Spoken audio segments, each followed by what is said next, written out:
प्रणाम भगवान। ओम श्री गुरुवे नमः।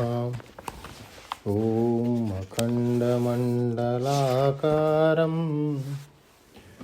व्याप्तं येन चराचरं तत्पदं दर्शितं येन तस्मै श्री गुरुवे नमः।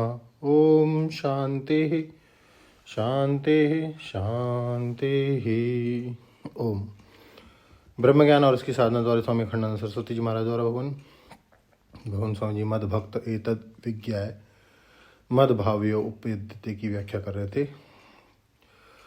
स्वामी जी कहते हैं कि जैन धर्म के अनुसार एतद अपि सत्यम अहम अपि सत्यम, यह प्रपंच भी सच्चा है और मैं भी सच्चा हूँ।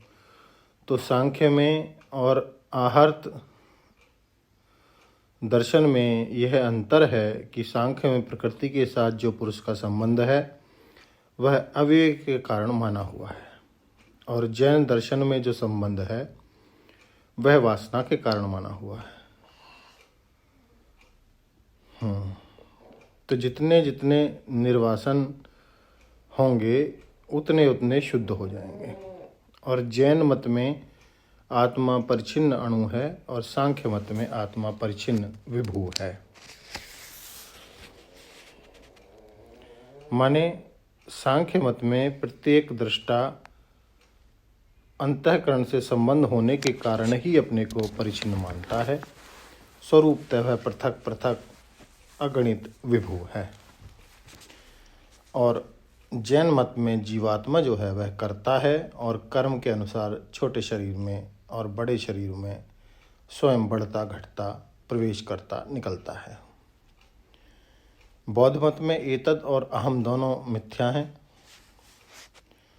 चार्वाक मत में अहम मिथ्या है और जैन मत में और सांख्य मत में एतद और अहम दोनों सत्य हैं। ईश्वरवादी मत में, भक्तिवादी में अहम और एतद दोनों के रूप में एक ही ईश्वर है।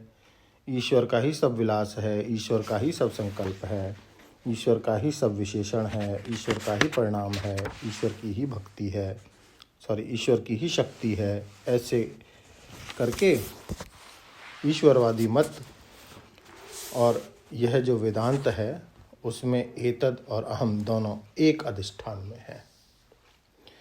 एतद पद का अर्थ प्रातिभाषिक है और अहम पद का अर्थ पारमार्थिक मुख्य है, वह ब्रह्म है।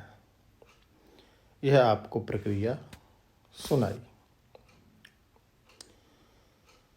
हमारे एक विद्वान कहते थे कि यदि आप सत्य का ज्ञान प्राप्त करना चाहते हैं तो पहले एक बात कर लीजिए, क्या कि अहम एतत् न, यह विवेक कर लीजिए, मैं यह नहीं हूँ।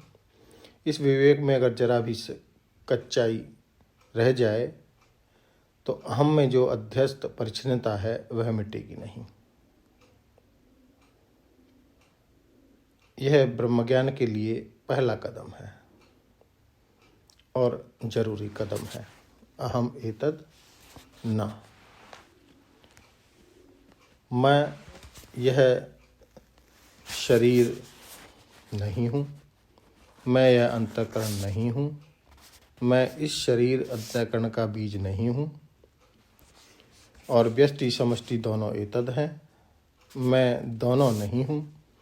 यदि तुम यह से मैं को अलग नहीं करोगे और यदि आप अपने को किसी कण या अणु के रूप में परिच्छिन्न मानते हो तो वह परिच्छिन्नता दृश्य है, दृष्टा नहीं है।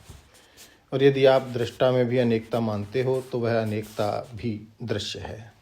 अनेकता होगी तो ज्ञायमान होगी। भेद जो है वह हमेशा दृश्य होता है, इसलिए दृष्टा में भेद की गंध भी नहीं होती। तो पुरुष भी अनेक नहीं हो सकता, पुरुष से जगत भी पृथक नहीं हो सकता और ईश्वर भी पृथक नहीं हो सकता। माने पांचों प्रकार के जो भेद हैं वे दृश्य में होंगे, दृष्टा में नहीं होंगे। 5 प्रकार के भेद तो आप जानते ही हैं ना। जगत से जगत का भेद, जगत से जीव का भेद, जीव से जीव का भेद, जीव से ईश्वर का भेद, ईश्वर से जगत का भेद। ये 5 भेद हो गए। अब इनको एक एक करके लेंगे अगले सत्संग में। ओम शांति ही शांति ही शांति। प्रणाम भगवान।